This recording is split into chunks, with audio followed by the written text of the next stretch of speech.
Hello दोस्तों, तो आज डेट है 31 जनवरी 2022। आज ये सेकंड और लास्ट दिन है जब वीडियो हमारी शाम को अपलोड हो रही है। वापस से कल से मॉर्निंग से 8 बजे सुबह में वीडियो आ जाएगी। ठीक है, 2 दिन डिस्टर्ब हो गया था तो आज हम लोग कंप्लीट कर रहे हैं उसको। चलिए आज का पहला क्वेश्चन देखते हैं। मार्टर्स डे, जिसको आप शहीद दिवस भी कहते हैं, ये हर वर्ष किस डेट को मनाया जाता है? तो मार्टर्स डे या फिर शहीद दिवस ये मनाया जाता है हमारा 30 जनवरी को। कब? 30 जनवरी को। ये देख लीजिए, हर वर्ष महात्मा गांधी जी की याद में 30 जनवरी को मार्टर्स डे यानी शहीद दिवस मनाया जाता है। तो ये देख लीजिए आप, ये है पिक, महात्मा गांधी जी हैं, इन्हीं की याद में हर वर्ष 30 जनवरी को क्या मनाया जाता है? शहीद दिवस। देखिए, महात्मा गांधी जी, जिनको आप फादर ऑफ नेशन भी कहते हैं, 30 जनवरी 1948 को नाथूराम गोडसे द्वारा महात्मा गांधी जी की हत्या कर दी गई थी बिरला हाउस में, जब वो अपनी शाम की पूजा कर रहे थे, इवनिंग प्रेयर।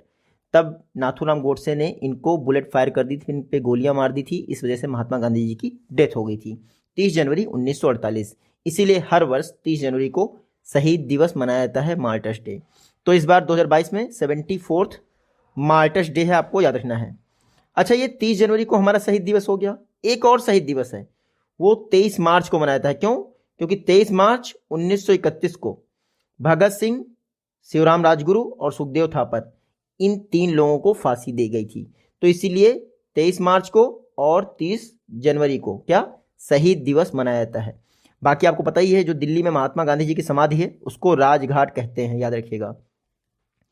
नेक्स्ट क्वेश्चन है, देखिए, समर और विंटर दोनों तरीके के ओलंपिक करवाने वाली वर्ल्ड की पहली कंट्री कौन बन गई है? विंटर ओलंपिक आपको पता ही है, कैंसर, जो ट्रॉपिक ऑफ कैंसर है उससे ऊपर की कंट्री, या फिर ट्रॉपिक ऑफ कैप्रिकॉर्न से नीचे की कंट्री करवा सकती हैं, क्योंकि आइस चाहिए उसके लिए। तो चाइना वर्ल्ड की पहली कंट्री हो गई है जो समर और विंटर ओलंपिक दोनों का ठेका यानी कॉन्ट्रैक्ट पा चुकी है। ये देख लीजिए, चाइना विश्व की पहली कंट्री है जो कि समर और विंटर ओलंपिक दोनों होस्ट करेगी। ठीक है, 2022 में विंटर ओलंपिक होने जा रहा है।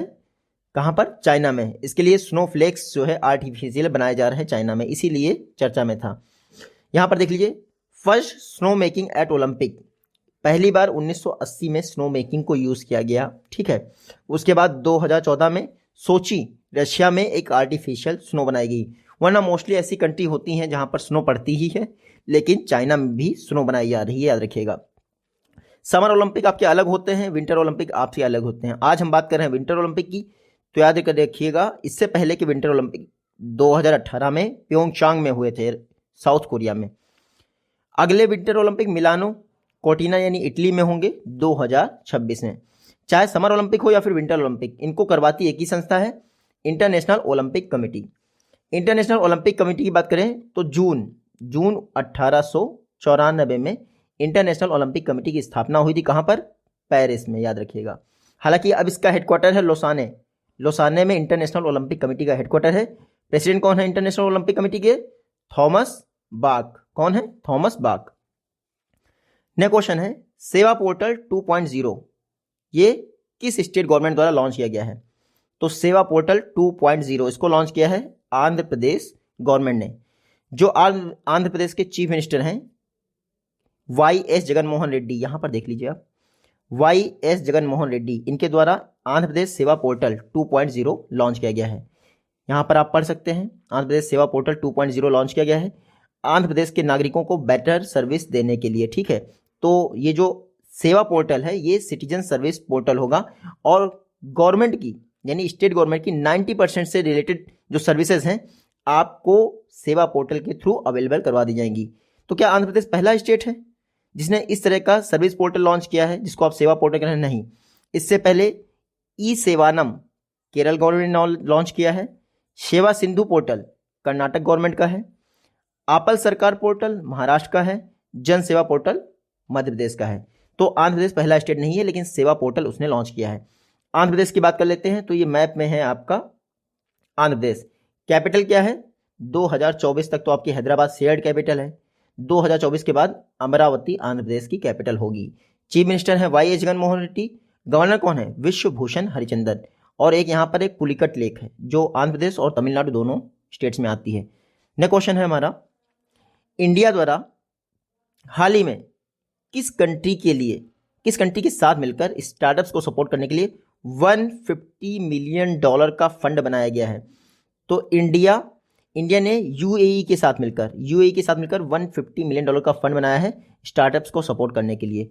यहाँ पढ़ लीजिए आप, इंडिया और यूनाइटेड अरब अमीरात इन्होंने साथ में मिलकर $150 मिलियन का फंड बनाया है ताकि स्टार्टअप्स को सपोर्ट किया जा सके। देखिए ये जो फंड है $150 मिलियन का, इसका पर्पज़ है 2025 तक 10 यूनिकॉर्न बनाना, 10 यूनिकॉर्न बनाना। 1 यूनिकॉर्न क्या होता है? जिसकी इसकी होल वैल्यू, यूनिकॉर्न मतलब $1 बिलियन होगी अगर किसी यूनिकॉर्न की होल वैल्यू, तो उसको कहते हैं यूनिकॉर्न, ठीक है।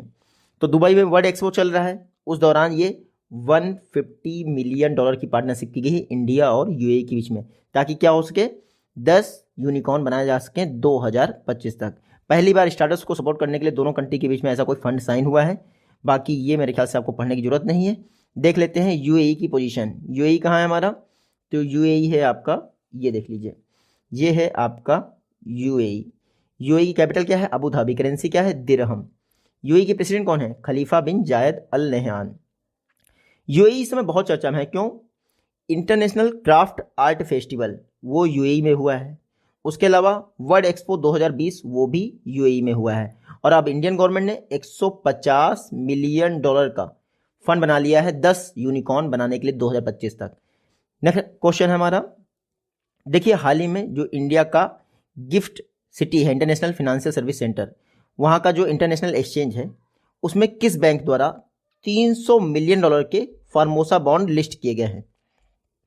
तो $300 मिलियन के फार्मोसा बॉन्ड लिस्ट किए गए हैं एसबीआई द्वारा। किसी द्वारा? स्टेट बैंक ऑफ इंडिया ने $300 मिलियन के फार्मोसा बॉन्ड लिस्ट किए हैं। कहाँ पर? जो gift international financial service centre, वहाँ पर। सेम चीज़ आप पढ़ लीजिए, इंडिया के इंटरनेशनल एक्सचेंज जो गिफ्ट सिटी है, उसके एक्सचेंज में स्टेट बैंक ऑफ इंडिया द्वारा $300 मिलियन के फार्मोसा बॉन्ड लिस्ट किए गए हैं। ये जो फार्मोसा बॉन्ड हैं, इनको ताइवान में जारी किया गया है, लेकिन लिस्ट कहाँ किए गए हैं? GIFT Gujarat international finance tech city, जिसको आप इंटरनेशनल फिनांस सर्विस सेंटर भी कहते हैं, ठीक है। एसबीआई इंडिया की पहली बैंक है जिसने फार्मोसा बॉन्ड जारी किए हैं और ताइवान में ट्रेड किया गया। अभी तक ऐसा कोई भी बैंक नहीं था। वैसे एसबीआई की बात करें तो ये इंडिया में ग्रीन बॉन्ड जारी करने वाला भी पहला बैंक है। बाकी मेरे ख्याल से ये कुछ इंपॉर्टेंट नहीं है। हाँ, एसबीआई की बात कर लेते हैं। एसबीआई की स्थापना कब हुई थी? तो एसबीआई की स्थापना हुई थी, देखिए, इंडिया में 3 प्रेसिडेंसीज बैंक थी, उनको मिलाकर 1921 में इंपीरियल बैंक ऑफ इंडिया बनाया गया। ये इंपीरियल बैंक ऑफ इंडिया 1955 में एसबीआई बन गया। क्या बन गया? एसबीआई। हेडक्वार्टर है मुंबई में। चेयरमैन कौन है? दिनेश कुमार खरा। और $300 मिलियन के फार्मोसा बॉन्ड जारी किए मेरे ख्याल से एसबीआई ने, ये आप पढ़ लीजिएगा, ठीक है। अगला क्वेश्चन है, एस्लिक बार्टी द्वारा 2022 के Australian Open women single title को जीत लिया गया है। एस्लिक बार्टी कहाँ से बिलोंग करती हैं? तो बहुत फेमस हस्ती हैं, ऑस्ट्रेलिया से बिलोंग करती हैं एस्लिक बार्टी। ये देख लीजिए, Australian tennis player Ashleigh Barty द्वारा 2022 का Australian Open women single title जीत लिया गया है। तो ऑस्ट्रेलियन ओपन का वुमेन सिंगल टाइटल किसने जीता है? एस्लिक बार्टी ने। कहाँ से बिलोंग करती हैं? ऑस्ट्रेलिया से बिलोंग करती हैं। अच्छा, ये ऑस्ट्रेलियन ओपन का वुमेन सिंगल टाइटल एस्लिक बार्टी ने जीता है। किसको हरा के जीता है? तो यूएस की डेनियल कॉलिंस को हराकर जीता है। किसको? डेनियल कॉलिन को। ये देख लीजिए, ये है एस्लिक बार्टी, इन्होंने ऑस्ट्रेलियन ओपन जीता है वुमेन्स कैटेगरी में। एस्लिक बार्टी ने हराया किसको है? डेनियल कॉलिंस को, जो कि अमेरिका की हैं। बस इतना याद रखिए, बाकी कुछ खास नहीं है। हाँ, फर्स्ट ऑस्ट्रेलियन वुमेन है जिन्होंने, बाकी ये मेरे ख्याल से पढ़ने वाला नहीं है। हाँ, जो आपके ग्रैंड स्लैम होते हैं वो 4 तरीके के होते हैं।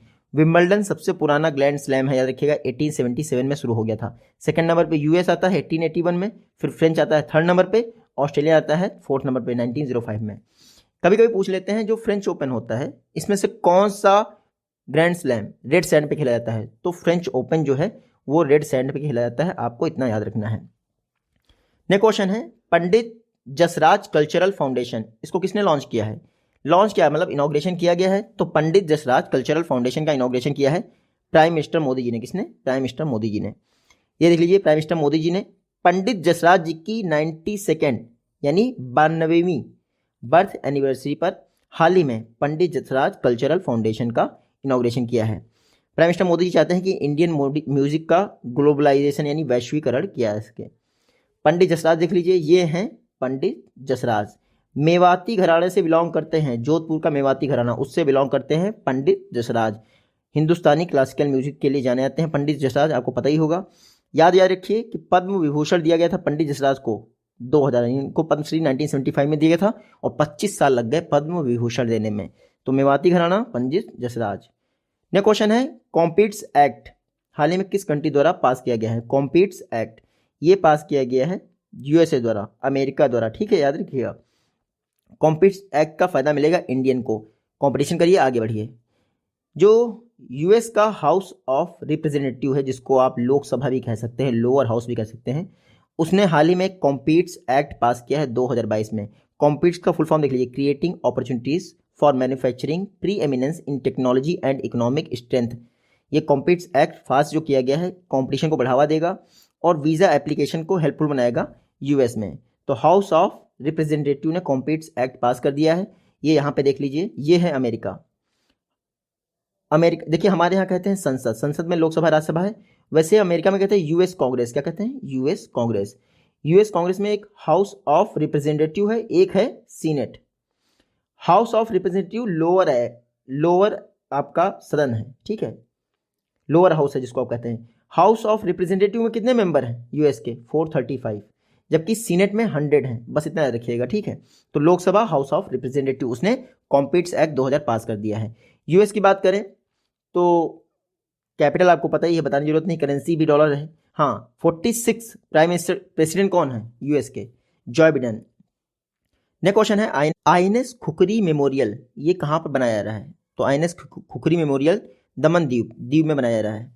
देखिए 1976 में पाकिस्तानी सबमरीन ने जिस वॉर मेमोरियल पर आघात किया था दमन द्वीप में, वहीं पर बनाया जा रहा है INS khukri memorial. INS khukri आपको पता ही है इंडियन नेवी से डीकमीशन हो चुका दिसंबर में, तो इसको दमन द्वीप भेज दिया गया है ताकि आईएनएस खुखरी मेमोरियल बन सके पब्लिक डिस्प्ले के लिए।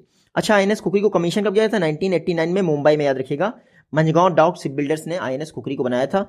आप यहाँ पर आईएनएस खुखरी को देख सकते हैं, देखना चाहें तो। अब ये डीकमीशन हो गया है, 1989 में ये कमीशन हुआ था। नेक्स्ट क्वेश्चन हमारा, इंडिया द्वारा जो यूनाइटेड नेशन का रेगुलर बजट होता है उसके लिए कितना फंड दिया गया है? तो इंडिया द्वारा यूएन के बजट के लिए 29.9 मिलियन डॉलर दिया गया। कितना? 29.9 मिलियन डॉलर। इंडियन गवर्नमेंट ने 2022 में यूनाइटेड नेशन के बजट के लिए 29.9 मिलियन डॉलर दिया है। आप यही सोचते होंगे यूएन चलता कैसे है? तो सारी कंट्री जो है कुछ ना कुछ पैसा देती हैं, अगर नहीं देंगी तो आपकी वोटिंग राइट्स आपसे ले ली जाएंगे, ठीक है। तो वोटिंग राइट्स सबको चाहिए होता है। तो रेगुलर बजट असेसमेंट होता है जिसमें 24 मेंबर्स द्वारा ये टोटल आपका फंड दिया गया है। इंडिया ने 29.9 मिलियन डॉलर दिए हैं। उसके बाद ईरान, गिनी और वनातू ने भी दे दिए हैं ताकि उनको वोटिंग राइट्स मिल चुके हैं। देखिए, सिर्फ वेनेजुएला और पपुआ न्यू गिनी ने अपने वोटिंग राइट्स खो रखे हैं क्योंकि उन्होंने बजट नहीं दिया है, याद रखिएगा। सिर्फ 2 कंट्री ने अपने वोटिंग राइट्स खो रखे हैं। बात करते हैं यूनाइटेड नेशन की, 193 मेंबर हैं। उससे पहले देख लीजिए 24 अक्टूबर 1945 को यूनाइटेड नेशन की स्थापना हुई थी। हेडक्वार्टर कहाँ है? न्यूयॉर्क में हेडक्वार्टर है। सेक्रेटरी जनरल कौन है? Antonio Guterres. देखिए, यूनाइटेड नेशन में एक सिक्योरिटी काउंसिल होती है, सुरक्षा परिषद, जिसमें 15 मेंबर होते हैं। 15 में से 5 आपके परमानेंट होते हैं, 10 नॉन परमानेंट होते हैं। 5 कौन से हैं आपके? चाइना, रशिया, यूके, फ्रांस और यूएस। इन्हीं को वीटो पावर होती है, बाकी किसी को वीटो पावर नहीं होती। लेकिन नॉन परमानेंट मेंबर में से अगर 7 जो है मना कर दें तो वो वीटो का काम करता है। चलिए, नेक्स्ट हमारा क्वेश्चन है कंटीजेंसी फंड ऑफ इंडिया, जिसको आकस्मिक निधि कहते हैं, उसको संविधान के किस आर्टिकल के तहत रखा गया है? तो आकस्मिक निधि, कंटीजेंसी फंड ऑफ इंडिया, इसको संविधान के आर्टिकल 267 के तहत रखा गया है। चर्चा में क्यों है? क्योंकि गवर्नमेंट ऑफ इंडिया चाहती है कि भाई कंटीजेंसी फंड का कॉर्पस बढ़ा दिया है। अभी ये 500 करोड़ का है, गवर्नमेंट ऑफ इंडिया आने वाले बजट में इसको 30,000 करोड़ का कर देगी फिनांस बिल के तहत। तो याद रखिएगा, कंटीजेंसी फंड 30,000 करोड़ का होने जा रहा है। हाँ, 40% खर्च कर सकते हैं, वो बात अलग है, ठीक है। फिनांस मिनिस्ट्री के डिपार्टमेंट ऑफ इकोनॉमिक अफेयर्स के तहत कार्य करता है। प्रेसिडेंट इस पर साइन कर सकते हैं, लेकिन फिनांस सेक्रेटरी जो है इस पर साइन करता है, याद रखिएगा। कंटीजेंसी फंड ऑफ इंडिया, तो ऑर्डिनेंस तो आ गया था, 30,000 करोड़ कर दिया गया था, वो बात अलग है, लेकिन अभी तक पास नहीं हुआ। तो फिनांस बिल में पास कर दिया जाएगा कंटीजेंसी फंड ऑफ इंडिया, जिसको आर्टिकल 267 के तहत रखा गया है। 30,000 करोड़ का होने जा रहा है। नेक्स्ट क्वेश्चन है आयशा मलिक हाल ही में किस कंट्री की सुप्रीम कोर्ट की पहली महिला जज बनने जा रही हैं? तो आयशा मलिक दूसरी बार पढ़ रहे हैं हम लोग, पाकिस्तान के सुप्रीम कोर्ट की पहली महिला जज बनने जा रही हैं। ये देख लीजिए आप, ये हैं आयशा मलिक, पाकिस्तान सुप्रीम कोर्ट की फर्स्ट फीमेल जज, ना कि चीफ जस्टिस। तो चीफ जस्टिस तो हमारे यहाँ भी नहीं बना है कोई। खैर देखिए, लाहौर हाई कोर्ट की मेरे ख्याल से ये जज थी।